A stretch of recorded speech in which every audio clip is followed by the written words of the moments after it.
এক ব্যক্তি রাসূলুল্লাহ সাল্লাল্লাহু আলাইহি সাল্লামের কাছে জানতে চাইলেন, হুজুর আল্লাহর কাছে সবচেয়ে বড় পাপ কোনটি? ফাকাল রাসূলুল্লাহ সাল্লাল্লাহু আলাইহি ওয়াসাল্লাম আন তাদউয়া লিল্লাহি নিদ্দান ওয়া হুয়া খালাকাকা। আল্লাহ তোমাকে সৃষ্টি করেছেন, এই আল্লাহর সাথে অন্য কাউকে সমকক্ষ হিসাবে ডাকা, এটা হলো সবচেয়ে বড় পাপ। ক্বালা সুম্মা আইয়ুন ইয়া রাসূলুল্লাহ, প্রশ্ন করলেন এরপর সবচেয়ে বড় পাপ কোনটি? ফাকাল রাসূলুল্লাহ সাল্লাল্লাহু আলাইহি ওয়াসাল্লাম আন তাকতুলা ওয়ালাদাকা মাখাফাতা আন ইয়াতআমা মাআক। এরপর সবচেয়ে বড় অপরাধ তুমি তোমার সন্তানকে এই ভয়ে হত্যা করা যে সন্তান তোমার খাদ্যে অংশগ্রহণ করবে, এই ভয়ে সন্তানকে হত্যা করা। সন্তান প্লেটে খাবে এই ভয়ে সন্তানকে হত্যা করা। এরকম হত্যাকাণ্ড এই এলাকায় ঘটে না, কিন্তু পৃথিবীতে ঘটে। এলাকা না ঘটলেও কোথায় ঘটে বলেন? পৃথিবীতে। কিভাবে ঘটে? এক সন্তান নেওয়ার পর 10 বছর আর সন্তান হয় না, 5 বছর সন্তান হয় না। কেন? কয় কে খাওয়াবে? তো এই জাতীয় মানসিকতা তো এইদিকে নাই, আমি ভাবছি নাই। সূরা বাকারার 208 নম্বর আয়াতে আল্লাহ তাআলা বলেন, ইয়া আইয়ুহাল্লাযীনা আমানু দুখুলু ফিস-সিলমি কাফা। হে ঈমানদারগণ, তোমরা ইসলামে পরিপূর্ণভাবে প্রবেশ করো। সিলমুন শব্দটি সিনের উপরে জবর দিয়ে পড়া যায়, সিনের নিচে জের দিয়ে পড়া যায়। সিনের নিচে জের হলে হবে সিলমুন, অর্থ হবে ইসলাম। সিনের উপরে জবর হবে সালমুন, অর্থ হবে শান্তি। যদি হয় উদখুলু ফিস সালমি কাফা, অনুবাদ হবে তোমরা শান্তিতে পরিপূর্ণভাবে প্রবেশ করো। আর যদি হয় ফিস সিলমি কাফা, তাহলে অর্থ হবে ইসলামে পরিপূর্ণভাবে প্রবেশ করো। সাহাবায়ে কেরামের বিশাল জামাত, তাদের দাবি হলো এখানে সিলমুন পড়াটাই বেশি উত্তম, অর্থাৎ ইসলাম অর্থ নেওয়াটাই উত্তম। সুতরাং আমরা আয়াতের অর্থ নিব, হে ঈমানদারগণ, তোমরা পরিপূর্ণভাবে ইসলামে প্রবেশ করো। তাহলে আপাতত মুসলমানের 9 করণীয়র 1 নাম্বার করণীয়, কোথায় পরিপূর্ণভাবে প্রবেশ করা? এখন গুরুত্বপূর্ণ কথা, ইসলামে আমি পরিপূর্ণভাবে প্রবেশ করেছি কিনা এটা জানার মৌলিক 5টা আলামত আছে। প্রথম হলো ইসলামে পরিপূর্ণভাবে প্রবেশ করা। তো মনে করেন করলাম, বলতেছি হুজুর জি আমি প্রবেশ করলাম। এখন আপনি ইসলামে পরিপূর্ণভাবে প্রবেশ করেছেন কিনা আপনার মধ্যে 5টা আলামত যদি দেখা যায়, তাহলে আশা করা যায় আপনি ইসলামে পরিপূর্ণভাবে প্রবেশের চেষ্টা চালাচ্ছেন। কয় আলামত? এই 5টা কিন্তু এই 9টার মধ্যে না। নয়া কথার প্রথম কথা ইসলামে পরিপূর্ণ প্রবেশ করা। আর আমি পরিপূর্ণ ইসলামে প্রবেশ করলাম কিনা, ইসলাম আমার মাঝে পূর্ণাঙ্গ আছে কিনা, এটা জানার জন্য মৌলিক কয়টা লক্ষণ দেখতে হবে? 5টা। বলেন আমার সাথে, আত্মসমর্পণ, ইখলাস, বিশুদ্ধ আকীদা, আখলাক, লেনদেন, এই 5টা। 1 নম্বর আত্মসমর্পণ করা আল্লাহর কাছে। 2 নম্বর ইখলাসের সাথে প্রতিটি ইবাদত করা। 3 নম্বর বিশুদ্ধ আকীদা রাখা। 4 নম্বর উত্তম চরিত্রের অধিকারী হওয়া। 5 নম্বর লেনদেন স্বচ্ছ থাকা। এই 5টির মধ্যে প্রথম লক্ষণ হলো আল্লাহর কাছে আত্মসমর্পণ করা। সূরা মুমিন বা সূরা গাফিরের 66 নম্বর আয়াতে আল্লাহ তাআলা বলেন, কুল ইন্নী নুহিতু আন আ'বুদাল্লাযীনা তাদউনা মিন দুনিল্লাহ লাম্মা জাআনিয়াল বায়্যিনাতু মির রাব্বি ওয়া উমিরতু আন উসলিমা লিরাব্বিল আলামিন। আল্লাহ তাআলা নবীকে বলেন, হাবিব আপনি বলেন, ইন্নী নুহিতু আন আ'বুদাল্লাযীনা তাদউনা মিন দুনিল্লাহ, তোমরা আল্লাহ ছাড়া যাদেরকে ডাকো তাদের ইবাদত করতে আমাকে নিষেধ করা হয়েছে। তোমরা আল্লাহ ছাড়া যাদেরকে ডাকো তাদের ইবাদত করতে আমি নবীকে নিষেধ করা হয়েছে। লাম্মা জাআনিয়াল বায়্যিনাতু মির রাব্বি, আমার রবের পক্ষ থেকে যখন স্পষ্ট প্রমাণ আদি এসে গিয়েছে, তখন আমার সামনে স্পষ্ট হয়ে গেছে আমার রব তিনি সত্য, তিনি ইলাহ, তিনি খালেক, তিনি রাজ্জাক। আমাকে নিষেধ করা হয়েছে তোমরা যাদেরকে আল্লাহর পরিবর্তে ডাকো আমি তাদের যেন ইবাদত না করি, তাদের ইবাদত করতে আমাকে নিষেধ করা হয়েছে। আর আদেশ করা হয়েছে কি, ওয়া উমিরতু আন উসলিমা লিরাব্বিল আলামিন, আমাকে আদেশ করা হয়েছে আমি যেন বিশ্বজগতের রব আল্লাহর কাছে আত্মসমর্পণ করি। এটা নবীজিকে বললেন। সূরা বাকারার 131 নম্বর আয়াতে আল্লাহ তাআলা বলেন, ইদ ক্বালা লাহু রাব্বুহু আসলিম ক্বালা আসলামতু লিরাব্বিল আলামিন। নবী ওই সময়কে স্মরণ করুন যখন ইব্রাহিম আলাইহিস সালাতু ওয়াস সালামকে তার রব বললেন, আসলিম, ইব্রাহিম আপনি আত্মসমর্পণ করেন। ক্বালা আসলামতু লিরাব্বিল আলামিন, ইব্রাহিম নবী জবাব দিলেন সাথে সাথে আমি বিশ্বজগতের রব আল্লাহর কাছে আত্মসমর্পণ করলাম। এবার আমার সাথে সবাই বলেন, আত্মসমর্পণকারীকে মুসলিম বলে, মুসলিমকে আত্মসমর্পণকারী বলে। ইব্রাহিম নবী বলেন আত্মসমর্পণকারী পিতা হিসাবে সন্তানদের ধর্মের নাম রেখেছে ইসলাম, আর তাদের নাম রেখেছে মুসলিম। ইব্রাহিম নবী আমাদের জাতির পিতা, তিনি আত্মসমর্পণকারী। আল্লাহ বলছে আত্মসমর্পণ করেন, তিনি বললেন করলাম। সূরা হজের ৭৮ নম্বর আয়াতে আল্লাহ তাআলা বলেন, মিল্লাতা আবিকুম ইব্রাহিম হুয়া সাম্মাকুমুল মুসলিমিন, ইব্রাহিম আলাইহিস সালাতু ওয়াস সালাম তোমাদের নাম রাখছে মুসলিম, তোমরা আত্মসমর্পণকারী জাতি, এই নামে তোমাদেরকে তোমাদের পিতা ইব্রাহিম নবী অভিহিত করেছেন। তাহলে আমরা আত্মসমর্পণকারী জাতি মানি আমরা মুসলিম, আমরা মুসলিম মানি আমরা আত্মসমর্পণকারী জাতি। বলেন তো ইসলামে পরিপূর্ণ প্রবেশ করেছি কিনা এটার কয় আলামত? 1 নম্বর, আমি আত্মসমর্পণকারী মুসলিম কিনা। 2 নম্বর, ইখলাস, আমার প্রতিটা ইবাদত ইখলাসের সাথে হয় কিনা। যেমন আমি আপনাদের এখানে ওয়াজ করার জন্য আসলাম, আমার এই নিয়ত হতে হবে আমি কিছু কথা বলবো, এই কথাগুলো যেন মানুষ বুঝতে পারে, বুঝে আমল করতে পারে, এই নিয়ত হওয়া।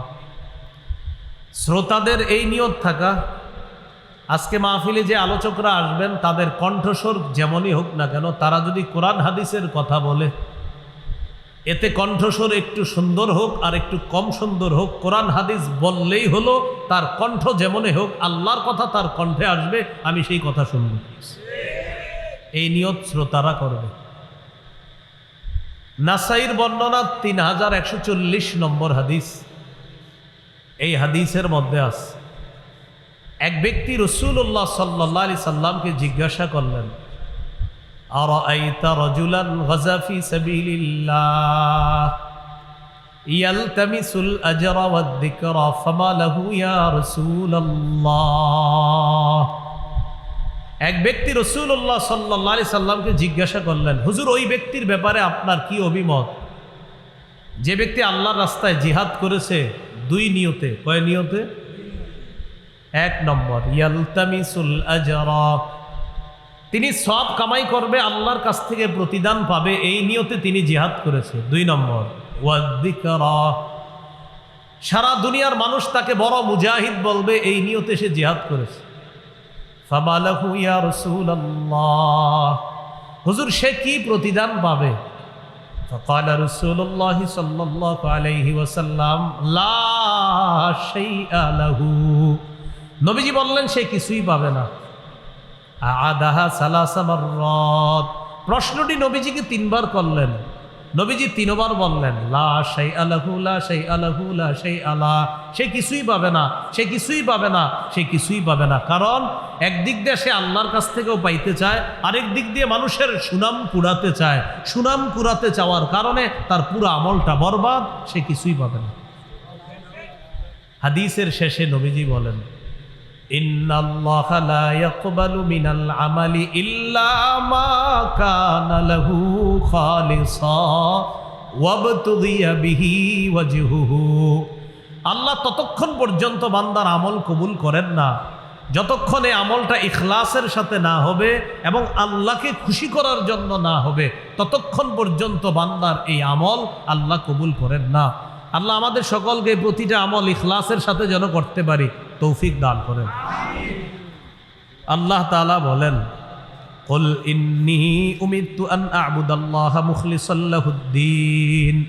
সূরা জুমারের 11 নম্বর আয়াতে আল্লাহ বলেন নবী আপনি বলেন উমিরতু আন আ'বুদাল্লাহা মুখলিসাল লাহুদ্দিন।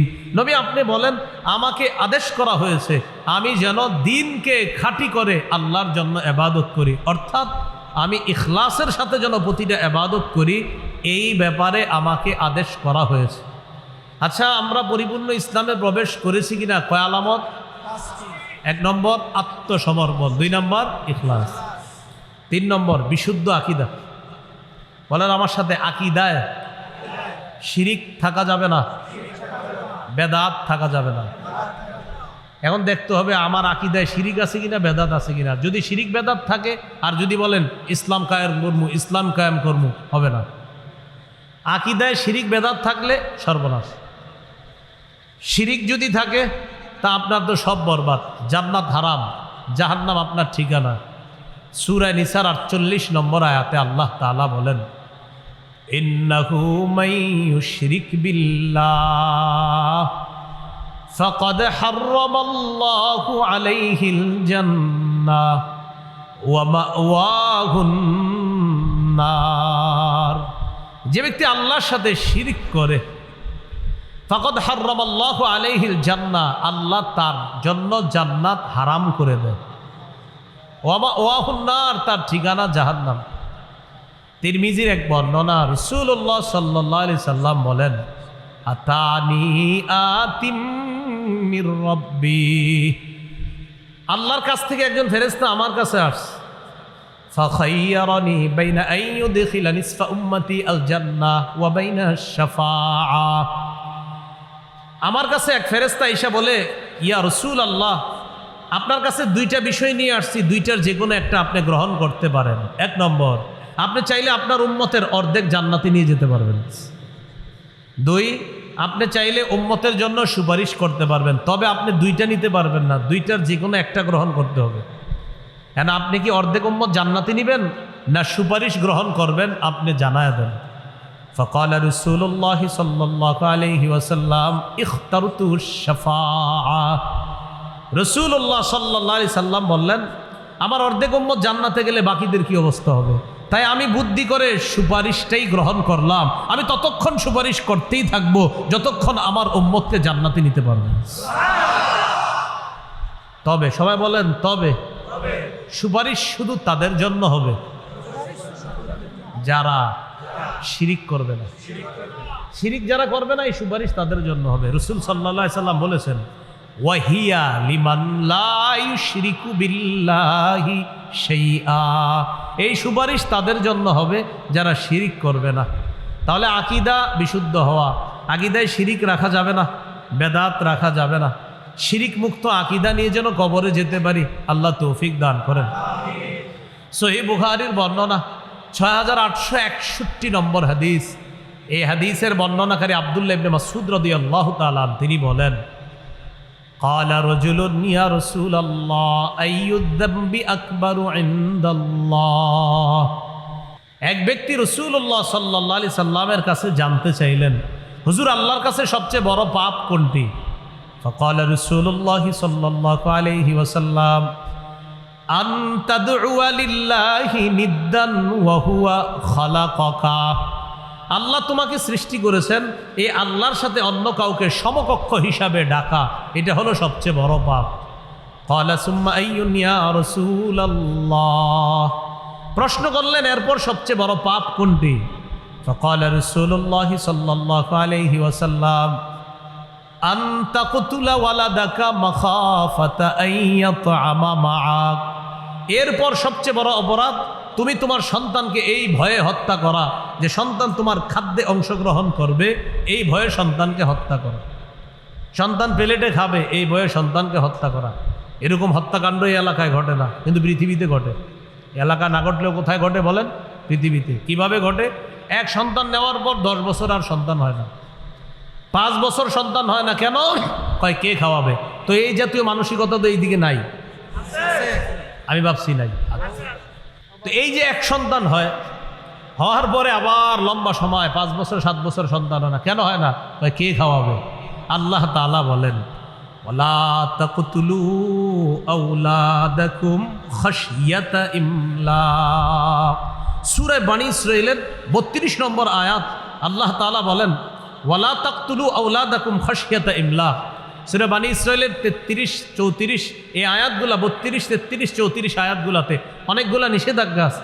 এর মধ্যে একটা লা তাকতুলু আওলাদাকুম খাশিয়াতা ইমলাক, দারিদ্রতার ভয়ে তোমাদের সন্তানকে তোমরা হত্যা করো না।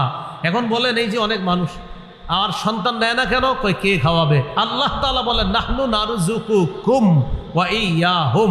আর 7 পারায় বলছে নাহনু নারযুকুকুম ওয়া ইয়্যাহুম, তোমাদেরকেও আমি খাওয়াই তাদেরকেও আমি খাওয়াই। বলেন বাপরে কে খাওয়ায়? সন্তানকে কে খাওয়াবে? তো এক জায়গায় বলছে নাহনু নারযুকুহুম ওয়া ইয়্যাকুম, সন্তানদেরকেও আমি রিজিক দেই তোমাদেরকেও আমি রিজিক দেই। আরেক জায়গায় বলছে নাহনু নারযুকুকুম, তোমরা যারা বাবা তোমাদেরকেও আমি রিজিক দেই, ওয়া ইয়্যাহুম, সন্তানদেরকেও আমি রিজিক দেই। ক্বালা সুম্মা আইয়ুন ইয়া রাসূলাল্লাহ, হুজুর এরপর সবচেয়ে বড় পাপ কোনটি?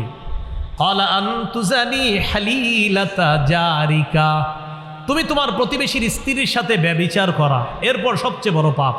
প্রতিবেশীর স্ত্রীর সাথে ব্যভিচার করা, প্রতিবেশীর স্ত্রী এলাকায় আমানত, তার দিকে খারাপ দৃষ্টি না দেওয়া প্রতিটা মুসলমান যুবক ছোট বড় সবার দায়িত্ব কর্তব্য। এই এলাকার একটা অন্যের স্ত্রী, তার দিকে যেন কেউ খারাপ দৃষ্টি না দেয়, এটা ছিল এলাকাবাসীর দায়িত্ব কর্তব্য। কিন্তু স্বামীর অনুপস্থিতিতে ছলে বলে কৌশলে ফুসলি একটা নারীর সাথে আপনি অপকর্মে লিপ্ত হলেন, আর সে যদি প্রতিবেশী হয়, রাসূলুল্লাহ সাল্লাল্লাহু আলাইহি সাল্লাম বলেন কিয়ামতের ময়দানে দাগি দাগি অপরাধীদের মধ্যে তাকেও দাঁড় করানো হবে। নাউজুবিল্লাহ। তো এর মধ্যে 1 নাম্বার শিরিক করা, মুশরিক সবচেয়ে বড় দাগি, প্রধান আসামি হিসাবে দাঁড় করানো হবে কিয়ামতের মাঠে। আল্লাহ শিরকি কথা কর্ম আকীদা থেকে আমাদেরকে হেফাজত করেন। তাহলে আমরা শিরিক করব না, শিরকি কথা বলবো না, শিরকি আকীদা রাখবো না। এরপরে আরেকটা হলো বেদাত। কি বলেন তো? বেদাত। এখন আবার বেদাত কিভাবে করে মানুষ মানে করে? বেদাত ইমাম সাহেব যখন বলে ভাই এটা বেদাত, তখন ইমাম সাহেবকে বলে হুজুর করলে তো মজা লাগে, একটা হিট আসে মনের মধ্যে, এটা করলে কি আসে? করে বেদাত। কিন্তু হুজুর যখন বলে, খতিব সাহেব বুঝায় ভাই এটা বেদাত, হুজুর এটা করলে তো একটা হিট আসে। কয় কেমন হিট আসে? কয়টা করলে একটা আবেগ কাজ করে, শরীরে একটা হিট আসে, একটা মায়া আসে, একটা মহব্বত আসে, এরপর চোখের পানি আসে, করে বেদাত।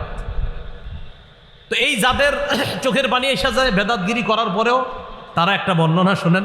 ইমাম মালিক রহমতুল্লাহি আলাইহি বলেন মান ইবতাদা ফিল ইসলামি বিদআতান ইয়ারাহা হাসানা ফাকাদ জাআমা আন্না মুহাম্মাদান খানার রিসালাহ। যে ব্যক্তি বেদাতি কর্মকাণ্ড করে আর এটাকে যদি সে উত্তম মনে করে, ভালো মনে করে, কোনো ব্যক্তি একটা বেদাতি কাজ করলো আর এটাকে যদি সে ভালো মনে করে, সে কেমন যেন আল্লাহ রসুলের দায়িত্ব পালনের উপরে সে অভিযোগ তুলে বলতে চায় যে নবী মুহাম্মদ সাল্লাল্লাহু আলাইহি সাল্লাম তার নবুয়তের দায়িত্ব পালনে ত্রুটি করে রেখেছে। এই জন্য উনি আসছে এটারে পূর্ণ করতে।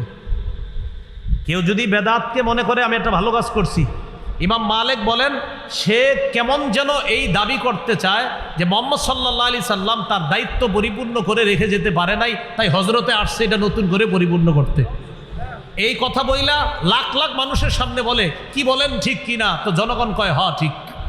মানে এই জাতীয় বেদাতি সাপ্লাই দেয় মাইকে বৈশা, আর জনগণকে বলে কি বলেন ঠিক কিনা? তো সবাই কয় ঠিক, কয় বেদাতি কথা।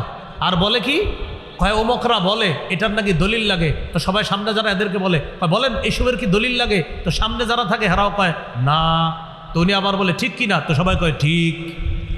বেদাত কথা বলে, বেদাত কাজ করে, আর দেখবেন আমাদের মতো কারো কারো নাম নিয়ে গালিও দিয়ে হতে পারে, দিতে পারে।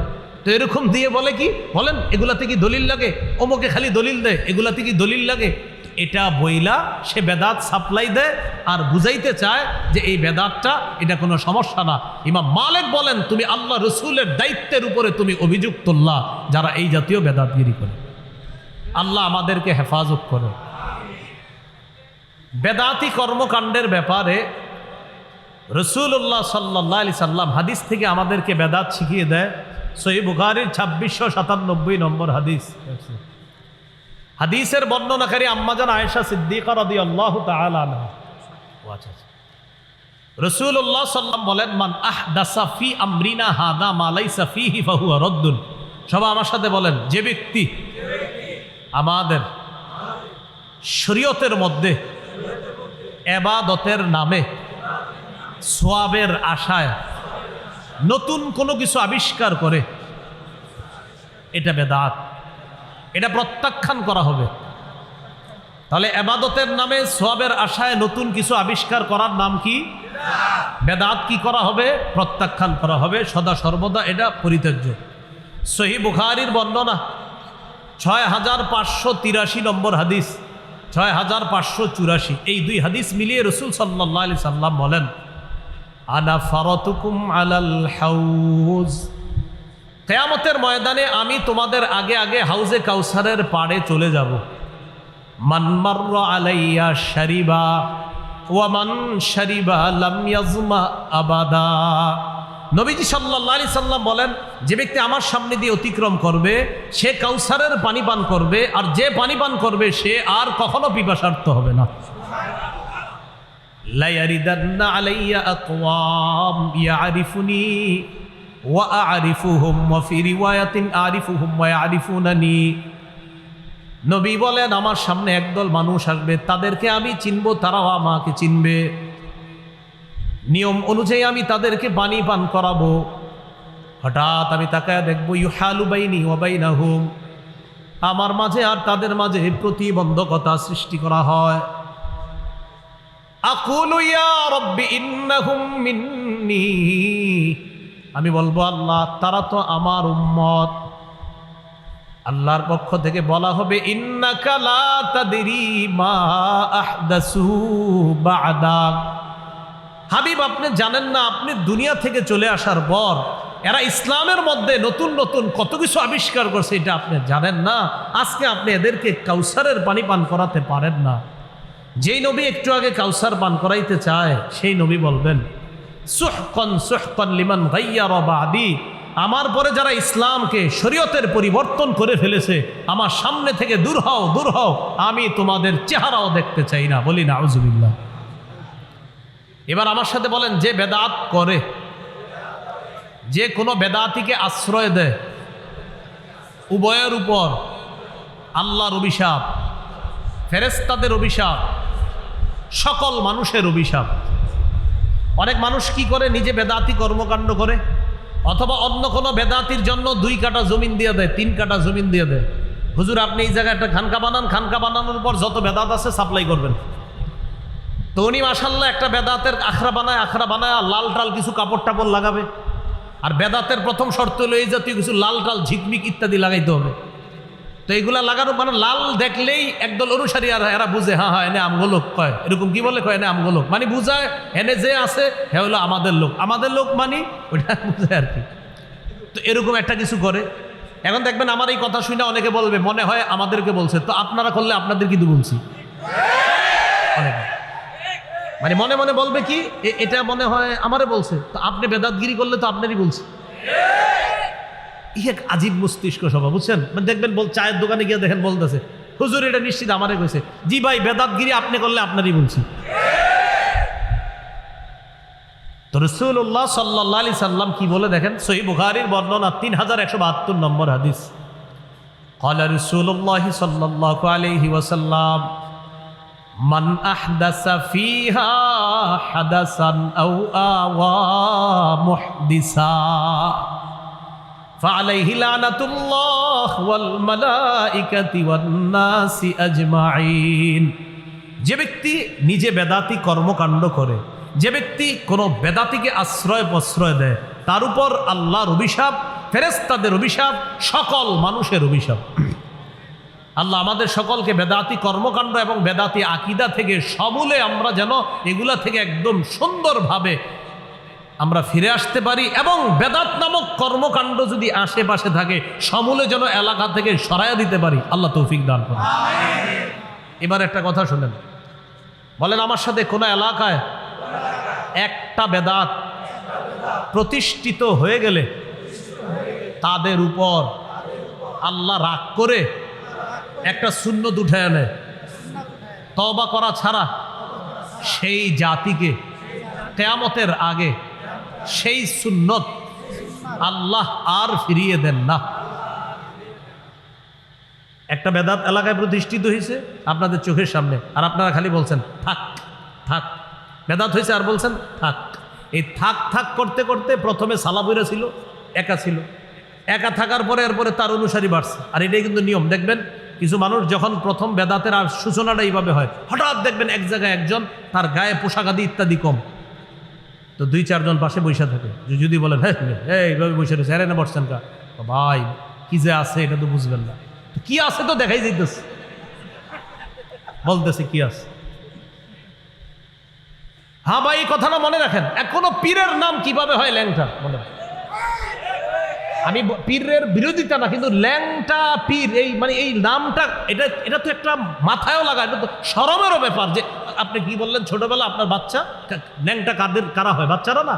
একটা পীরের নাম আপনি দিয়ে দিলেন ল্যাংটা। মানে আচ্ছা আপনি শরীয়ত ঠিক আছে, শরীয়ত আপনার কি বলে সেটা পরে বলি, আপনার আকলরে জিজ্ঞাসা করেন আপনি নামটা দিলেন কিভাবে। কি কয় পীর, কয় কি পীর, কয় ল্যাংটা পীর। এটা তো অসুস্থ মস্তিষ্ক ছাড়া এটা সম্ভব না। এবং একদল মানুষ এটারে আপনার বলতে কয় কি যে আছে জানেন না, তো নামের মধ্যেই তো বোঝা যাইতেছে কি আছে। রাসূলুল্লাহ সাল্লাল্লাহু আলাইহি সাল্লাম বলেন, এলাকায় একটা বেদাত প্রতিষ্ঠিত হয়ে গেলে ওই এলাকা থেকে একটা সুন্নত আল্লাহ উঠায় নেয়, এই জাতির উপরে আল্লাহ রাগ করে তাদেরকে সেই সুন্নত ফিরায় দেয় না। আমি এই হাদিসটা নিয়ে চিন্তা করি আর চিন্তা করি, মেসওয়াক করা সুন্নত সবাই জানি। আম্মা জান আয়েশা সিদ্দিকা বলেন, নবী ঘর থেকে যখন বের হতেন সর্বশেষ মেসওয়াক করতেন। ঘরে ঢুকে সমস্ত কাজের সর্বপ্রথম নবী মেসওয়াক করতেন। ঘর থেকে বের হতেন সর্বশেষ কাজ মেসওয়াক, ঘরে ঢুকতেন সর্বপ্রথম কাজ নবীর মেসওয়াক। নবীজি বলেন, জিবরিল আমিন আমাকে এত বেশি মেসওয়াক করতে বলছে, আমি টেনশনে পড়ে গেলাম, না জানি আমার দাঁতগুলো ভেঙে ফেলতে হয় মেসওয়াক করতে করতে, এত বেশি মেসওয়াক করতাম। আব্দুল্লাহ ইবনে ওমর রাদিয়াল্লাহু তাআলা আনহুমা বিছানায় মেসওয়াক রেখে দিতেন, ঘুম ভাঙতো মেসওয়াক করতেন, আবার ঘুমায় গেছে মেসওয়াক পাশে রাখা, আবার ঘুম ভাঙছে আবার মেসওয়াক করছে, আবার এইভাবে রাখা, আবার ঘুম ভাঙছে আবার মেসওয়াক করছে। আরে আপনি এত মেসওয়াক করেন কেন? কয় হাবিবের হাদিস থেকে বুঝছি মেসওয়াকের গুরুত্ব কত। তো এই সুন্নতটা আমরা সবাই জানি, কিন্তু পালন করতেছি না কেন? ওই আমার আপনার চোখের সামনে বেদাত হচ্ছে, বাধা দিচ্ছি না, আল্লাহ রাগান্বিত হয়ে আমাদেরকে তৌফিক দিচ্ছে না মেসওয়াক করা। অসংখ্য অগণিত সুন্নত করতে পারি কিন্তু করতেছি না। আপনি দেখবেন অসংখ্য মানুষ এই খানার শুরুতে বিসমিল্লাহ বলা, আপনার অটোমেটিকভাবে আমরা বিসমিল্লাহ বলতেছি না, অথচ সবাই জানি বিসমিল্লাহ বলা সুন্নাহ, কিন্তু এরপরেও বিসমিল্লাহ বলতে ভুলে যাচ্ছি কেন? আল্লাহ রাগ করে, সামনে বেদাত হচ্ছে, রাগান্বিত হয়ে এই সুন্নাহের তৌফিক দিচ্ছে না। তো বলছিলাম এলাকায় বেদাত প্রতিষ্ঠিত হয়ে গেলে এটা সবাই মিলে প্রতিহত করা দায়িত্ব, কর্তব্য। বলেন ইনশাআল্লাহ। এলাকায় বেদাত প্রতিষ্ঠিত হতে দিয়েন না। قال رسول الله صلى الله عليه وسلم ما ابتدع قوم في دينهم بدعة إلا نزع الله من سنتهم سنة ثم لا يعيدها إليهم إلى يوم القيامة। সুনানে দারিমি হাদিসের কিতাব 54 নম্বর হাদিস। রাসূলুল্লাহ সাল্লাল্লাহু আলাইহি সাল্লাম বলেন, কোন জাতি যখন তাদের ধর্মের মধ্যে একটা বেদাত আবিষ্কার করে, আর এই বেদাত যদি এলাকায় প্রতিষ্ঠিত হয়ে যায়, আল্লাহ সেই জাতি থেকে একটা সুন্নত ছিনায় নেয়, কিয়ামতের আগে ওই জাতিকে সেই সুন্নত আর আল্লাহ ফিরায় দেয় না। আল্লাহ আমাদেরকে হেফাজত করেন। তাহলে প্রিয় ভাইয়ারা বলেন আমার সাথে সবাই, শিরকি আকীদা রাখবো না। বেদাতি আকীদা রাখবো না, শিরকি কথা বলবো না, বেদাতি কথা বলবো না, শিরকি কর্ম করব না, বেদাতি কর্ম করব না, শিরকি মজলিসে বসবো না, বেদাতি মজলিসে বসবো না, শিরকি মজলিস দেখতে যাব না, বেদাতি মজলিসও দেখতে যাব না। মনে থাকবে ইনশাআল্লাহ। ইসলামে প্রবেশ করেছি কিনা কয় লক্ষণ? 1 নম্বর আত্মসমর্পণ, 2 নম্বর ইখলাস, 3 নম্বর বিশুদ্ধ আকীদা। আকীদায় বেদাত থাকা যাবে না, শিরিক থাকা যাবে না। 4 নম্বর উত্তম চরিত্র। এটা জরুরি বিষয়, উত্তম চরিত্র। এটা মসজিদের সামনের কাতারেই বোঝা যায় উত্তম চরিত্রের বিষয়টা। কোথায়? মসজিদের সামনের কাতারে। হ্যাঁ, যাও সামনের কাতারে, যাও যাও। তা আপনি পিছে যাওয়াটা তো এইভাবে বলতে পারেন, তুমি একটু পিছনে যাও। তা আপনি এমনভাবে বলছেন এই ছেলেটারে বয়স 10-12 বছর, তো হয়তো দৌড় দিয়া সামনের কাতারে চলে গেছে। তো ঠিক আছে, মুরব্বী বলছে এইভাবে, তো বলতে পারতেন বাবা তুমি পিছনে যাও, আর একজন বড় মানুষ সামনে দাও। এই ছেলেটা আপনারা আগামী 10 দিন সালাম দিবে। আর ওই যে যখন এইভাবে বলবেন যাও যাও যাও পিছনে যাও, আগামী 10 দিন তো সালাম দিবেই না। ওর আম্মারে গিয়ে বলবে আম্মা এই মসজিদে আর যাবো না। এই জন্য আপনার আখলাকটা মসজিদ থেকে আপনি দেখান না। এরপরে মসজিদে খুতবা চলতেছে, মাশাআল্লাহ, খতিব সাহেব ভাষণ দিয়ে খুতবা দিতেছে, মুসল্লিরা একদম মনোযোগ সহকারে খুতবা শুনতেছে। ইতিমধ্যে এলাকার এক হোমলা চোমলা নেতা আইসা সবার ঘাট ডিঙায় সামনে যাইতেছে। এটা কোন ধরনের আখলাক দেখাইলেন আপনি? হ্যাঁ, এটা তো আপনি আখলাক দেখাইলেন, সুন্দর হলো না বিষয়টা? তো এই বিষয়গুলো বাংলাদেশে না থাকলেও পৃথিবীতে আছে। বাংলাদেশে আছে বইলেই তো আমি বলছি। আচ্ছা, তো এই হলো আপনার আখলাক, এই বিষয়টা ঠিক রাখা। আল্লাহ তাআলা সূরা কলামের 4 নম্বর আয়াতে বলেন, কাফেররা রাসূল সাল্লাল্লাহু আলাইহি সাল্লামের চরিত্র নিয়ে কথা বলেছিল, তা আল্লাহ তাআলা বলে দিলেন, ইন্নাকা লা আলা খুলুকিন আযীম। হাবিব, আমি আল্লাহ আপনার সার্টিফিকেট দিয়ে দিলাম, আপনি মহান চরিত্রের অধিকারী। আনাস ইবনে মালিক রাদিয়াল্লাহু তাআলা আনহু বলেন, খদামতু রাসূলুল্লাহি সাল্লাল্লাহু আলাইহি সাল্লাম 10 সিনিন। আমি 10 বছর রাসূলুল্লাহ সাল্লাল্লাহু আলাইহি সাল্লামের খেদমত করলাম। কোনোদিন বলেননি কেন এটা করেছো, কোনোদিন বলেননি কেন এটা করনি। 10 বছরে কোনোদিন বলেননি এটা কেন করেছো, এটা কেন করো নাই। 10 বছরও এমনটা বলেননি। যদিও এটা বলা নাজায়েজ না, তুমি কেন করেছো বলা জায়েজ আছে, তুমি এটা কেন করো নাই এটা বলা জায়েজ আছে, কিন্তু নবী কখনো এটা বলেন নাই। এই জন্য ঘরের কর্মচারী, মসজিদে মুসল্লি ইত্যাদি বিভিন্ন সময় আমাদের সুন্দর আখলাক মানুষের সামনে দেখাতে হবে। এজন্য ছোট থেকে ছোট নেকির কাজ এটাও ছাড়া যাবে না। আপনি একজনকে চা পান করাইতেছেন, এই চা পান করানোর সময় তার সামনে বসলেন, আর চা পান করানোর সময় আপনার চেহারাটা একটু হাস্যোজ্জ্বল রাখলেন, সুন্দর একটা অবয়ব আপনি প্রকাশ করলেন, আর বুঝাইলেন তাকে আপনি অনেক মহব্বত করতেছেন। রসুলের হাদিস প্রমাণ করে এই ছোট্ট আমলটা, চা পান করাইলেন আর তার দিকে একটু সুন্দর হাসি মাখা মুখে তাকাইলেন, হতে পারে এটা আপনাকে জান্নাতে নিয়ে যাবে। আমি আপনাদের এলাকা দিয়ে গাড়ি দিয়ে যাইতেছি, এলাকার 2-3 জন চিনে ফেললেন, চিনে ফেলে আমার গাড়ির পাশ থেকে বললেন আসসালামু আলাইকুম হুজুর, ভালো আছেন? তো আমি গাড়ির ভিতর থেকে শুধু হাসি মুখে বললাম এবার একটু হাসি মুখে আপনাদের শুধু মাথাটা নাড়াইলাম। রাসূলুল্লাহ সাল্লাল্লাহু আলাইহি সাল্লাম বলেন, লা তাহকিরান্না মিনাল মারুফি শাই। তোমরা তুচ্ছ কোনো ভালো কাজ, একদম ছোট একটা ভালো কাজ করলা, এই ভালো কাজটাকেও তোমরা তুচ্ছ মনে করবা না। লা তাহকিরান্না মিনাল মারুফি শাইআ, ছোট্ট একটা ভালো কাজকে তোমরা তুচ্ছ মনে করবা না। ওয়ালাউ আনতালকা আখাকা বিওয়াজহিন তালাক, তোমার ভাইয়ের দিকে হাসি মুখে তুমি তাকাইলা, এই যে একটা সুন্দর তুমি আখলাক তাকে দেখাইলা, এটাও তোমার নাজাতের কারণ হয়ে যেতে পারে। তাহলে আমি ইসলামে পরিপূর্ণ আসি কি না? চতুর্থ আলামত কি? উত্তম চরিত্র। এটা সব জায়গায় আমার এই চরিত্রটা ফুটিয়ে তুলতে হবে। অনেক ভাই আছে বাহিরে আসলে বন্ধুদের সাথে তার চরিত্র বড় চমৎকার, আমাদের সাথে দেখা সাক্ষাতেও চরিত্র চমৎকার, আমাদের সামনেও তিনি অনেক ভালো মানুষ, মসজিদেও তিনি একজন ভালো মুসল্লি। এই লোকটা আবার ঘরে গিয়ে তার স্ত্রীর সাথে এমন বদ আচরণ করে যেটা একদম সম্পূর্ণ উল্টা।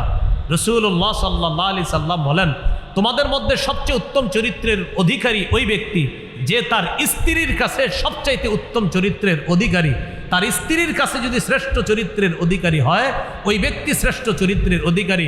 শোনো, আমি নবী মুহাম্মদ সাল্লাল্লাহু আলাইহি সাল্লাম আমার বিবিদের কাছে সবচাইতে শ্রেষ্ঠ চরিত্রের অধিকারী। এটা নবী বললেন। এগুলো 4 নম্বর। 5 নম্বর বলেন লেনদেনে স্বচ্ছ থাকা। এটা একটা জরুরি বিষয়, লেনদেনে স্বচ্ছ থাকা। এই বিষয়টা ওই আপনি বাজার সদাই করেন, মুআমালাত মুআশারাত, এই বিষয়গুলা স্বচ্ছ রাখা। কারোর সাথে আপনি ঋণ নিলেন, বললেন 7 দিন পরে দিয়ে দিব, তো এইগুলা ওয়াদাগুলা ঠিক রাখা, এই লেনদেনগুলা স্বচ্ছ থাকা। তাহলে বলেন তো বর্তমানে আমাদের করণীয় কয়টা? না, করণীয় কয়টা? 9টা। 1 নম্বর কোথায় প্রবেশ করা? পরিপূর্ণ প্রবেশ করেছি কিনা? কয় আলামত? 5 আলামত। আল্লাহ আমাদের সকলকে এই 5টি আলামত গ্রহণ করে ইসলামে পরিপূর্ণভাবে প্রবেশ করার তৌফিক দান করেন। 2 নম্বর মনে আছে কারো? না, 2 নম্বর করণীয় আল্লাহর দ্বীনের সহযোগী হওয়া। আল্লাহর দ্বীনের ওই 9 কাজের দ্বিতীয় কাজ আল্লাহর দ্বীনের সহযোগী হওয়া। আল্লাহ তাআলা সূরা মুহাম্মদের 7 নম্বর আয়াতে বলেন, ইন তানসুরুল্লাহ, যদি তোমরা আল্লাহকে সাহায্য করো, মানে আল্লাহর দ্বীনকে সাহায্য করো, ইয়ানসুরকুম, আল্লাহ তোমাদেরকে সাহায্য করবেন। মনে রাখবেন, আল্লাহর একটা অলঙ্ঘনীয় মূলনীতি হলো আল্লাহর দ্বীনের সহযোগিতা যারাই করবে আল্লাহ তাদেরকে সাহায্য করবে। এটা একটা অলঙ্ঘনীয় মূলনীতি, যে মূলনীতিতে কোনো রকমের লঙ্ঘন হবে না। আপনি আল্লাহর দ্বীনের সহযোগী হবেন তো আল্লাহ নিশ্চিত আপনাকে সাহায্য করবে। শুধু কি সাহায্য, ওয়াইসাব্বিত আকদামাকুম, মরণ পর্যন্ত যতদিন দ্বীনের সহযোগী করবেন, সহযোগী থাকবেন, আল্লাহ আপনাকে হেদায়েতের উপর অটল রাখবে, আপনার পাগুলা ইসলামের উপর আল্লাহ মজবুত রাখবে। সূরা হজের 39-40 নম্বর আয়াতটা শুনি। সাহাবায়ে কেরামকে মক্কা থেকে বের করে দিস, হিজরত করে তারা চলে গেলেন মক্কায়। তো মক্কার মসজিদ থেকে আপনি যখন বের হবেন, বের হয়ে দেখবেন একটা রাস্তা আছে ইব্রাহিম খলিল রাস্তা, আরেকটা রাস্তা আছে শারিউল হিজরা, হিজরা রুট, এটাকে বলে হিজরতের রাস্তা। এই রাস্তাটায় যে আমি কতবার গেছি, শুধুমাত্র এই কারণে, খালি রাস্তাটায় যেতাম আর আমি ভাবতাম আমাদের নবী ঠিক এই রাস্তাটা দিয়ে হিজরতে বের হয়েছে। রাস্তা দিয়ে হিজরতে কিন্তু আপনি বের হয়েছে কিভাবে? মনে করেন এইভাবে বের হয়েছে, নবী কিন্তু যাবে এই দিকে না, নবী যাবে ওই দিকে, কথার কথা, কিন্তু বের হয়েছে এই দিক দিয়ে, বের হয়ে ওই দিক দিয়ে ঘুরে আবার ওই দিকে গেছে। এই হিজরা রোডটা এইভাবে, আমি ওখানে গেলে আপনাদেরকে একদম সুন্দরভাবে দেখা দিতে পারতাম যে ঠিক এই দিক দিয়ে গিয়ে এইভাবে এইভাবে আল্লাহ রসুল আবার মদিনার দিকে রওনা করছে। এই যে শারিউল হিজরা, হিজরা রোড, এই রাস্তাটায় যখন আপনারা হজ উমরা যাবেন, ওখানে গিয়ে শুধু হজ উমরা করবেন, করার পরে কি করে সব দেখি খালি মার্কেটে ঘুরে, এটা না করে একটু ভাববেন, এলাকাটায় হাঁটবেন আর চিন্তা করবেন যে আবু বকর সিদ্দিকের ঘর বাড়ি ছিল এখানে, ওমর ফারুক রাদিয়াল্লাহু তাআলা আনহুর ঘর বাড়ি ছিল, ওসমান গনির ঘর বাড়ি ছিল, আমার নবীর ঘর বাড়ি ছিল। এই বিষয়গুলো চিন্তা করবেন আর মাথায় আনবেন, আরে না জানে আমার নবীর জায়গাটায় কারো দোকান, আবু বকর সিদ্দিকের জায়গায় কারো দোকান, ওমর ফারুকের জায়গায় কারো দোকান। এইগুলো চিন্তা করবেন আর ভাববেন যে তারা নবীরে কতটা মহব্বত করত যে নিজেদের ধন সম্পদ সবকিছু ছেড়ে হিজরত করে মক্কা থেকে মদিনা চলে গেছে। 13 বছর মার খেয়েছে, শুধু সহ্য করছে।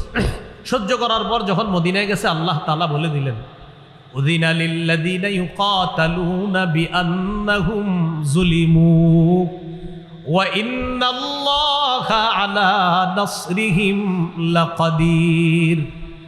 যাদেরকে অত্যাচার করা হচ্ছে তারা মাজলুম, যাদেরকে অত্যাচার করা হচ্ছে তারা কি? মাজলুম। 13 বছর অত্যাচার করা হয়েছে। কয় বছর? 13 বছর অত্যাচার করা হয়েছে সাহাবায়ে কেরাম। 15 বছর না, কিন্তু 13 বছর না, মানে ওখানে কোরআনে কয় বছর? 13। 13 বছর অত্যাচার করা হয়েছে। বিআন্নাহুম যুলিমু, তারা মাজলুম। তো আল্লাহ তাআলা বলেন তাদেরকে বের করে দেওয়া হয়েছে ঘর থেকে। আল্লাযীনা উখরিজু মিন দিয়ারিহিম বিগাইরি হক, তাদেরকে অন্যায়ভাবে ঘর থেকে বের করে দেওয়া হয়েছে। তাদের অপরাধ কি? ইল্লা আইয়াকুলু রাব্বুনাল্লাহ, তাদের অপরাধ তারা বলতো আমাদের রব আল্লাহ। অপরাধ কি? রব বাস, এটাই অপরাধ ধরছে। কাফেররা বের করছে কেন? কয় কি অপরাধে বের করছেন? কয় এরা কয় রব আল্লাহ। কি কারণে সাহাবীদেরকে বের করে দিছে? তারা বলে রব আল্লাহ। তো তোমরা কি কও? আমরা বলি আল্লাহ প্রধান আর আমাদের দেবদেবীরা হলো সহযোগী। আল্লাহ প্রধান, লাত উজ্জাত মানাত এরা হলো সহযোগী, আর সাহাবীরা তারা শুধু বলে রব আল্লাহ, তো এই জন্য বের করে দিচ্ছে। তা আল্লাহ বলেন 13 বছর সহ্য করছো, উজিনা, এবার জিহাদের অনুমতি দেওয়া হয়েছে। কিসের অনুমতি দেওয়া হলো? এরপরে 40 নম্বর আয়াতে আল্লাহর অলঙ্ঘনীয় সেই মূলনীতিটা আল্লাহ বলে দিচ্ছেন, ওয়ালা ইয়ানসুরান্নাল্লাহু মাইয়ানসুরুহ, যে ব্যক্তি আল্লাহকে সাহায্য করবে, আল্লাহর দ্বীনের সহযোগী হবে, তারা সংখ্যায় যদি 313 হয় অবশ্যই আল্লাহ তাদেরকে সাহায্য করবেন। সংখ্যায় যদি কম হয় আল্লাহ তাদেরকে কি করবেন? সাহায্য করবেন। হ্যাঁ, এটা হলো আল্লাহর অলঙ্ঘনীয় বিধান। প্রিয় ভাইয়েরা, সংখ্যায় যদি কম হন, যে আল্লাহর দ্বীনের সহযোগী হন, আল্লাহর ওয়াদা, আমি আল্লাহ তোমাদেরকে সাহায্য করব। তাহলে কি শিখলাম আমরা? আল্লাহর দ্বীনের সহযোগী হওয়া, এটা হলো বর্তমান পরিস্থিতিতে আমরা মুসলমানদের দ্বিতীয় কাজ। 3 নম্বর কাজ বলেন, ভাতৃপ্রেম বাড়িয়ে দেওয়া, ভাতৃত্বের সম্পর্ক বাড়ানো। কে মাযহাবি, কে লামাযহাবি, কে ওয়াহাবি, কে সুন্নি, আপাতত এই বিষয়টা বাদ দিয়ে সবাই এক হয়ে যেতে হবে। শোনেন, কিছুদিন পরে আবার না হয় আমরা শুরু করলাম যে ভাই শোনো, এবার হাত কোথায় বাঁধবা, কদিন পরে শুরু করি। কখন? আগে আমাদের গোড়াটা মজবুত করে নি। মজবুত করার পরে এরপর না হয় হইলো কি, যে তুমিও মুসলমান আমিও মুসলমান, এবার আসো, কি বলো, হাত কই বাঁধবেন এটা নিয়ে কথা হবে, তো চলেন এবার কথা বলি। তো আগে কি, আগে চলো আমরা ইসলামটা একটু মজবুত করে নেই, এরপরে আমরা কথা বলবো, সমস্যা নেই। তো এটা হলো আমার একটা প্রাণের দাবি, মনের দাবি। আপাতত এই ইয়াটা কিছুদিন অফ রেখে আপাতত মুসলমান সবাই ভ্রাতৃত্বের সম্পর্কটা বাড়ায়, যদি মুসলমানরা খালি আপনার কিছুদিনের জন্য এক হয়ে যায়, আর কোনো মতে যদি নির্বাচনটা হয়ে যায়, মুসলমানদের এদেশে ইসলাম ঠেকানোর সামর্থ্য কারণ নেই। মনে রাখবেন।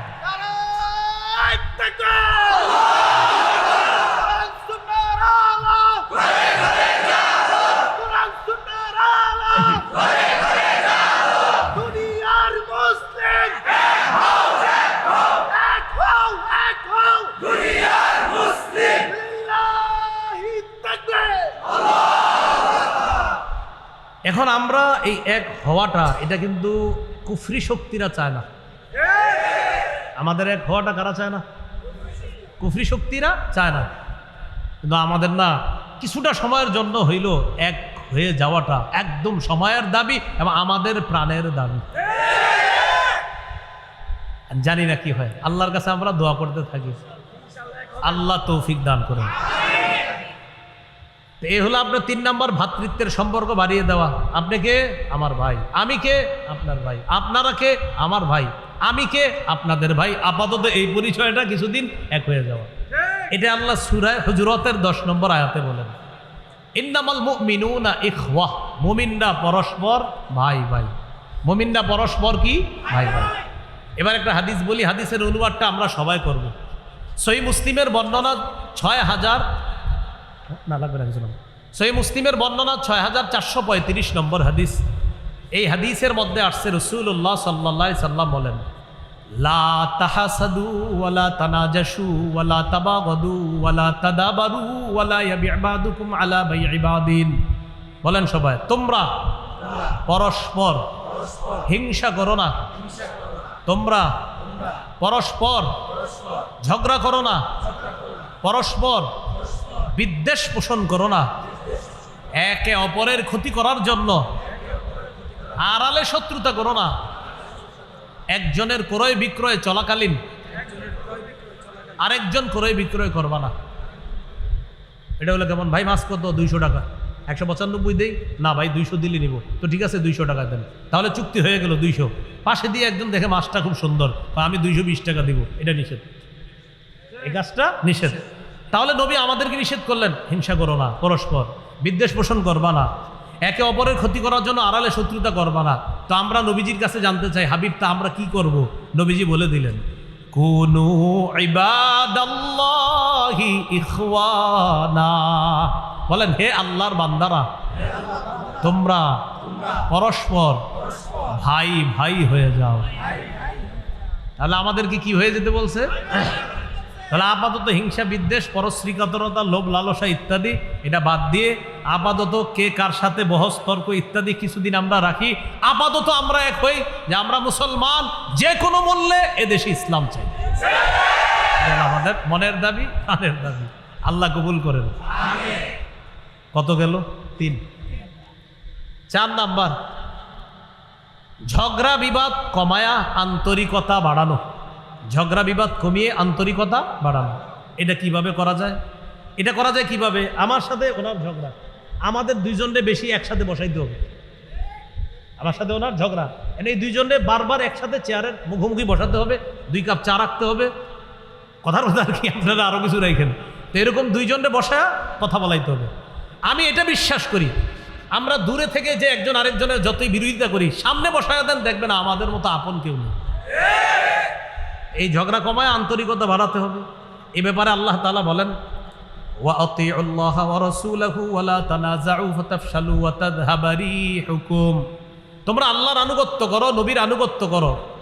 ওয়া লা তানাযাউ, তোমরা পরস্পর ঝগড়া করো না। যদি ঝগড়া করো ফাতাফশালু, দুর্বল হয়ে যাবা।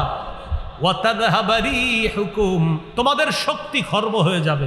সবাই এদিকে তাকায় বুঝেন, 1 2 3 4 আমরা 4 মিলে একটা দল, শক্তি কম না বেশি?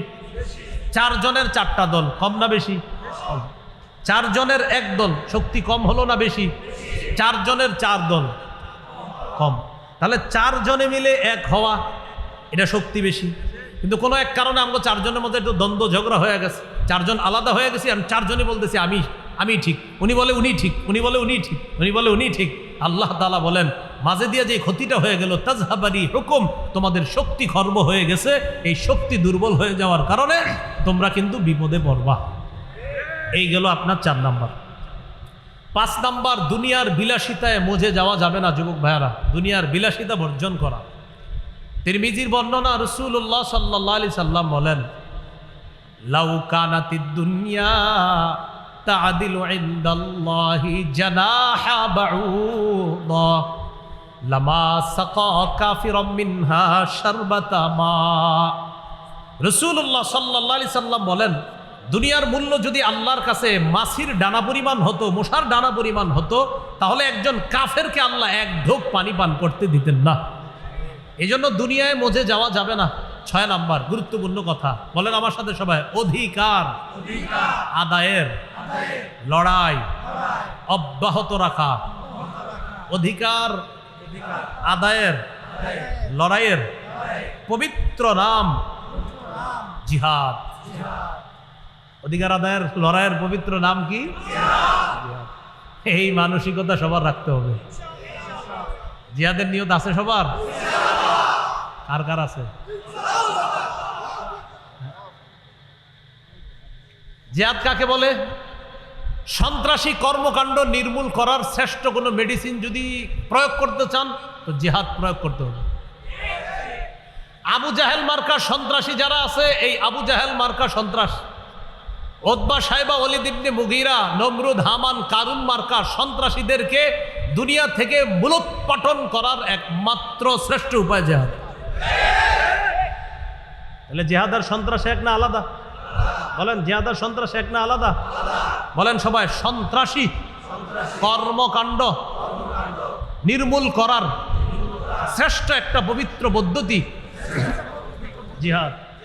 তাহলে আমরা এটা প্রত্যেককে, এই আজকে ওয়াজে শুনছেন এমন না, এখানে অনেকে আছেন, এই বিষয়টা পার্সোনালি প্রত্যেকে বলবেন যে ভাই শোনো, সন্ত্রাস আর জিহাদ এক না। সন্ত্রাস অপবিত্র, জিহাদ পবিত্র। সন্ত্রাস অপবিত্র, জিহাদ পবিত্র। এটা ঘরে ঘরে আপনার পৌঁছাইতে হবে। চা দোকানের সামনে আরেক মুসলমানরা আপনি বলতে হবে, ভাইয়া সন্ত্রাস অপবিত্র, জিহাদ পবিত্র। আবু জাহেল সন্ত্রাসী, হামান সন্ত্রাসী, কারুন ফেরাউন নমরুদ সন্ত্রাসী, ইব্রাহিম নবী মুজাহিদ, মুহাম্মদ সাল্লাল্লাহু আলাইহি সাল্লাম মুজাহিদ। এইভাবে আমরা মানুষকে বুঝাতে হবে। বলেন ইনশাআল্লাহ। قال رسول الله صلى الله عليه وسلم عليكم بالجهاد في سبيل الله فإنه باب من أبواب الجنة। রাসূলুল্লাহ সাল্লাল্লাহু আলাইহি সাল্লাম বলেন, তোমরা আল্লাহর রাস্তায় লড়াই জিহাদ অব্যাহত রাখো। জিহাদ জান্নাতের দরজাসমূহের একটা দরজা, এটা হলো জিহাদ। এটার নাম কি বলেন তো? জিহাদ। তাকান আমার দিকে, সবাই তাকান, আমি পানি পান করার জন্য আমরা দেখেন। বিসমিল্লাহ কয়বার? বিসমিল্লাহ কয়বার? 2 বার। এবার হাদিস শোনেন। قال رسول الله صلى الله عليه وسلم من قاتل في سبيل الله فوق ناقة وجبت له الجنة কেউ যদি ওটের দুধ পান করে, এই ওটের দুধ দুইবার পান করে, ওটের দুধ দুইবার পান করতে, 2 ঢোক পান করতে যতটুকু সময়ের প্রয়োজন, এতটুকু যদি কেউ আল্লাহর রাস্তায় জিহাদ করে তার জন্য জান্নাত ওয়াজিব হয়ে যায়। এই জন্য দেখাইলাম যে 2 বার দুধ পান করতে তো বেশি সময় লাগে না, এতটুকু পরিমাণও যদি কেউ আল্লাহর রাস্তায় লড়াই করে তার জন্য জান্নাত ওয়াজিব হয়ে যায়। তাহলে অধিকার আদায়ের লড়াই, এটা কি বলেন তো? জিহাদ। এটা অব্যাহত রাখতে হবে। এটা হলো কয় নাম্বার? 6। 7 নাম্বার, যোগ্য নেতৃত্ব আল্লাহর কাছে চেয়ে নেওয়া। প্রথমে আপাতত দোয়া হলো, আল্লাহ তোমার দেশে আছে, আর জীবনেও পুরুষের পরিবর্তে অন্য কিছু চাই না। একটু বুঝেন, প্রথমে এই দোয়া করবেন যে আল্লাহ পুরুষ শাসক অব্যাহত রাখেন। প্রশ্ন করতে পারেন কেন?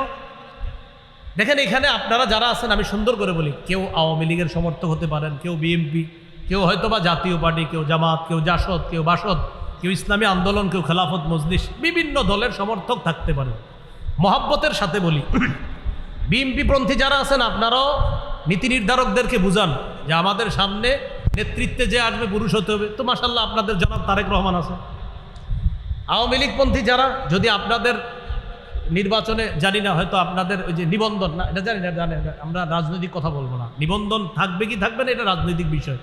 তো যদি থাকে, আমি মনে করি আপনারাও একজন পুরুষকে বসান, জনাব সজীব ওয়াজেদ জয় হতে পারে। জাতীয় পার্টি, এদের মধ্যে আবার 2 দল হয়ে গেছে, এক দলে আবার প্রধান মহিলা, আরেক দলের আবার পুরুষ। আমি বলবো আপনারা পুরা এক হয়ে পুরুষকে বসান। আর মাশাআল্লাহ আমাদের ইসলামী দলে তো মাশাআল্লাহ সবাই পুরুষ, এটা বলার অপেক্ষা রাখে। এই জন্য ভাবনার বিষয়ে কারে বসাবে। তো আমি বলছি, রাসূলুল্লাহ সাল্লাল্লাহু আলাইহি সাল্লাম বলেন, লা ইউফলিহা কওমুন ওয়াল্লাহু আমরাহুম ইমরাআতান। এটা হলো মূলনীতি, মনে রাখবেন। রাসূলুল্লাহ সাল্লাল্লাহু আলাইহি সাল্লাম বলেন, ওই জাতি কিছুতেই কখনোই সফল হবে না, ওই জাতি কিছুতেই সফল হবে না। আবার বলছি, বলেন, ওই জাতি কিছুতেই, আবার ওই জাতি কিছুতেই যারা তাদের নেতৃত্বে কোনো নারীকে বসায়। বাস সোজা হিসাব, নবীজির বক্তব্য। নবীজি বলে দিয়েছেন, যারা তাদের দায়িত্বে কোনো নারীকে বসাবে এই জাতি কখনো সফল হবে না। এই জন্য আমি কিন্তু মহব্বতের সাথে বলছি, আপনারা যেই দলে করেন সবাই আপনাদের পুরুষ নীতি নির্ধারক যারা, তাদের সাথে কথা বলেন। আমি রাজনীতি বক্তব্য পারিও না, বলিও না, কিন্তু আমি শুধু বললাম পরামর্শ হিসাবে, যদি সফলতা চান পুরুষ লাগবে। এটা রাসূল সাল্লাল্লাহু আলাইহি সাল্লামের মূলনীতি। সফলতা চাও তো এই জাতি কিছুতেই সফল হবে না যদি তারা তাদের নেতৃত্বে কোনো নারীকে বসায়, তারা কখনো কি হবে না? সফল হবে না। আল্লাহ আমাদের সকলকে কথাগুলা বুঝে শুনে আমল করার তৌফিক দান করেন। এবার পুরুষ যেই শাসকটা হবে, আল্লাহর কাছে দোয়া করতে হবে, আল্লাহ এমন একজন শাসক বানায়া দেন যিনি মৌলিকভাবে আমাদের দেশে 4টি বিধান প্রথমে বাস্তবায়ন করবে। কয়টি? 4টি বিধান বাস্তবায়ন করবে। আল্লাহ তাআলা বলেন, আল্লাযীনা ইম্মাক্কান্নাহুম ফিল আরদ আকামুস সালাহ ওয়া আতাউজ যাকাতা ওয়া আমারু বিল মা'রুফি ওয়া নাহাউ আনিল মুনকার। সূরা হজের 41 নম্বর আয়াত। আল্লাহ তাআলা বলেন, আমি যাদেরকে শাসন ক্ষমতায় বসাবো তাদের মৌলিক কাজ হবে 4টা। কয়টা? 4টা। বলেন, নামাজ কায়েম করা, যাকাত আদায় করা। যাকাতের বিধান যদি রাষ্ট্রীয়ভাবে চালু হয়ে যায়, সুদ সালাম দিয়ে ভাগবে। সুদ বলবে আমি আর থাকবো না, আমি বড় বিপদে আছি। কেন? যাকাত যেইভাবে শুরু হয়েছে আমি শুদ্ধ আর টিকতে পারবো না। এলো 2 নাম্বার। 1 নাম্বার নামাজ কায়েম করা, 2 নাম্বার যাকাত বিধান পালন করবে, এটা হলো শাসকের দ্বিতীয় কাজ হবে। 3 নাম্বার ওয়া আমারু বিল মা'রুফ, নেক কাজের আদেশ করবে। 4 নাম্বার ওয়া নাহাউ আনিল মুনকার, অসৎ কাজ থেকে নিষেধ করবে। এই হবে শাসকের 4টা কাজ। তো অসৎ কাজ থেকে নিষেধ করবে, এখানেই তো সব আইসা যায়। এখানে আপনার সব কিছু আইসা যায় যে কোনো ধরনের দুর্নীতিকে যিনি প্রশ্রয় দিবেন না, এমন একজন শাসক হবে। তাহলে আমরা আল্লাহকে আজকে থেকে, আমি যত মাহফিলে যাইতেছি, প্রায় মাহফিলে বা প্রায় জায়গায় ওয়াদা করাই যে ভাই আল্লাহর কাছে ডেলি প্রতিটা মুসলমান 2 রাকাত নামাজ অতিরিক্ত সালাতুল হাজত এই নিয়তে পড়বেন, আল্লাহ মরণের আগে যেন এদেশে কোরআনের আইন দেখে যেতে পারি। 2 রাকাত নামাজ এই নিয়তে পড়বেন। মুসলমান হিসাবে আমার ধর্মীয় গ্রন্থ কোরআন, আমি আল্লাহর কাছে দোয়া করবো, আল্লাহ কোর্ট, সুপ্রিম কোর্ট, হাইকোর্ট, জজ কোর্ট, সংসদে আল্লাহ কোরআনের বিধান এটা দেখতে চাই। এখন আপনার হিন্দু বন্ধু কলিগ যারা চাকরি করে তাদেরকে বুঝাইতে হবে এইভাবে। তারা বলবে আচ্ছা তুমি যেহেতু ইসলামের জন্য দোয়া করো, কি হবে বলো তো? বলবেন ইসলাম যদি জিতে যায় আমিও নিরাপদ, তুমিও নিরাপদ। হিন্দুকে কি বলতে হবে? ইসলাম জিতে গেলে আমিও নিরাপদ, তুমিও নিরাপদ। এই বিষয়টা অমুসলিমদেরকে আমরা মুসলমানরা বুঝাতে হবে। হিন্দু বৌদ্ধ খ্রিস্টান সবাই ইসলাম যদি কায়েম হয় সবাই নিরাপদ থাকবে, যার প্রমাণ বন্যায় অসংখ্য অগণিত মুসলিম মসজিদ মাদ্রাসায় আছে। আল্লাহ কথাগুলো বুঝার তৌফিক দান করেন। এগুলো 7 নম্বর। 8 নম্বর শুরা ব্যবস্থা। শুরা ব্যবস্থা, পরামর্শ করে কাজ করা, এটা খুব জরুরি। যেমন উপদেষ্টা মণ্ডলী এখন যারা, তারা দেখা যাইতেছে মাসে মাসে ওই রাজনৈতিক দলগুলোর সাথে পরামর্শ, এটা একটা ভালো দিক। তারা যে পরামর্শ করে এটা কিন্তু ভালো দিক। পরামর্শে অনেক কিছুর সমাধান আসে, এই পরামর্শ এটা জরুরি। বাকি পরামর্শ শুরা ব্যবস্থা, এটা ইসলামী একটা শুরা ব্যবস্থা। এই বিষয়ে কথা বলা দরকার সবাই, যে শুরা জিনিসটা কি। খতিব সাহেবরে জিজ্ঞাসা করবে শুরা জিনিস কি, এই বিষয়গুলো বেশি বেশি আলোচনা হওয়া দরকার, এগুলো বোঝা দরকার। আল্লাহ তাআলা বলেন শাবিরহুম ফিল আমর, নবী আপনি তাদের সাথে যে কোনো বিষয়ে পরামর্শ করেন, পরামর্শ করার পর ফাইদা আযামতা, আপনি যখন দৃঢ় প্রতিজ্ঞা করে ফেলবেন, ফাতাওয়াক্কাল আলাল্লাহ, তখন আল্লাহর উপর ভরসা করবেন। তাহলে 8 নাম্বার শুরা ব্যবস্থা, এটা জোরদার করা। আর এই বিষয়গুলো আমরা খুব গুরুত্ব সহকারে নেওয়া। শুধু দাওয়াতে তাবলীগের সাথী ভাইরা পরামর্শ করে, মাশওয়ারা করে, মাশওয়ারার কাজটা সুন্নতটা ঘরে ঘরে চালু করতে হবে। আপনারা পারিবারিক মিটিংগুলো করেন না, মিটিংয়ের নাম দিবেন মিটিং না, বলবেন শুরা, মাশওয়ারা। মাশওয়ারা দিবেন, যে ঘরে বলবেন আজকে আমাদের পারিবারিক মাশওয়ারা আছে। তো মিটিংটা না বলে আমরা একটা ইসলামী শব্দ বলি, সমস্যা কি? কি বলবো? মাশওয়ারা। আপনারা 4জন 5জন ব্যবসায়ী একসাথে ব্যবসা করেন, তো বলবেন ভাই আগামীকাল আমরা 5 জন একসাথে বসতে হবে। কেন, কোনো মিটিং আছে ভাই? এই জায়গায় এটা না বলে বলবেন ভাই কোনো মাশওয়ারা আছে? হ্যাঁ, আমাদের আগামীকালকে 5 জন ব্যবসায়ীর একটা মাশওয়ারা আছে। আমি চাইতেছি ইসলামী এই যে আপনার কথাগুলা, এই ইসলামী শব্দগুলা, এটা মুসলমানদের মুখে মুখে উচ্চারিত হোক, এই শব্দগুলা। এগুলো 8 নম্বর। 9 নম্বর বলেন শত্রুকে কোনোভাবেই বন্ধু ভাবার সুযোগ নাই। শত্রুকে বন্ধু বানানো যাবে না। হ্যাঁ, মাঝে মাঝে অভিনয় করতে পারি আমরা, যে হ্যাঁ হ্যাঁ ঠিক আছে ঠিক আছে তুমি, এর মানে এরকম না যে তুমি আমার বন্ধু। রাসূল সাল্লাল্লাহু আলাইহি সাল্লাম মদিনায় গেছে, ইহুদিদের সাথে কিছু বিষয়ে চুক্তি করছিলেন, তোমাদের বিপদে আমরা পাশে দাঁড়াবো, আমাদের বিপদে তোমরা পাশে দাঁড়াবা। এর মানে কি তাদের ইহুদিবাদকে সমর্থন করা? না। হ্যাঁ, আমাদের শত্রু যারা, তাদেরকে এরকম বলতে পারি মাঝে মাঝে, হ্যাঁ হ্যাঁ ঠিক আছে আপনাদের এই কাজ, এটা ঠিক আছে, এটা ঠিক না, ওটা ঠিক। মনে মনে রাখতে হবে চান্দু তুমি কিন্তু আমার শত্রু, এটা মনে মনে রাখতে হবে। কারণ আল্লাহ তাআলা সূরা মাইদার 51 নম্বর আয়াতে বলছে, ইয়া আইয়ুহাল্লাযীনা আমানু লা তাত্তাখিযুল ইয়াহুদা ওয়ান নাসারা আউলিয়া, হে ঈমানদারগণ, ইহুদি খ্রিস্টানদেরকে অভিভাবক রূপে গ্রহণ করো না, এদেরকে বন্ধু বানাও না। বাদুহুম আউলিয়া বাদ, তারা একে অপরের বন্ধু। সাময়িক সময়ের জন্য মনে হবে সে তোমার উপকার করতে চায়, মনে রাখবা তোমার উপকারের পিছনেও সে 1000টা ক্ষতি করতে চায়। আল কুফরু মিল্লাতুন ওয়াহিদা, সমস্ত কুফরি শক্তিগুলা এক, এটা মনে রাখতে হবে। কুফরি শক্তি যদি এক হতে পারে, আমরা সব মুসলমানরা কেন এক হতে পারবো? এই হলো 9 নম্বর কথা, যে শত্রুকে বন্ধু হিসাবে গ্রহণ করা যাবে না, শত্রুকে শত্রু মনে করতে হবে। বলেন তো আমরা এদেশে ইনশাআল্লাহ ইসলামী মূল্যবোধে ইসলাম কিভাবে সামনের দিকে এগিয়ে নেওয়া যায়, এজন্য আপাতত আমাদের মৌলিক কয়টা কাজ করতে হবে? 9টা কাজ করতে হবে। 1 নাম্বার, পরিপূর্ণ কোথায় প্রবেশ করতে হবে? ইসলামে আমি পরিপূর্ণ প্রবেশ করেছি কিনা, কয় লক্ষণ? 1 নম্বর আত্মসমর্পণ, 2 নম্বর ইখলাস, 3 নম্বর বিশুদ্ধ আকীদা, 4 নম্বর আখলাক, 5 নম্বর লেনদেনে স্বচ্ছ থাকা। 9 কাজের দ্বিতীয় কাজ আল্লাহর দ্বীনের সহযোগী হওয়া। 3 নম্বর ভ্রাতৃত্বের সম্পর্ক জোরদার করা, বাড়ানো। 4 নম্বর ঝগড়া বিবাদ কমিয়ে আন্তরিকতা বাড়ানো।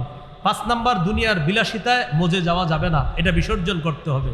6 নম্বর অধিকার আদায়ের লড়াই, এটা জেনে বুঝে অব্যাহত রাখতে হবে, এটার নাম জানি কি? 7 নম্বর যোগ্য নেতৃত্ব আল্লাহর কাছে চেয়ে নেওয়া। বলেন তো কোন নেতৃত্বে কখনোই সফলতা হবে না? হ্যাঁ, এটা মাথায় রাখতে হবে। এটা হলো আপনার 7 নম্বর। 8 নম্বর শুরা ব্যবস্থা,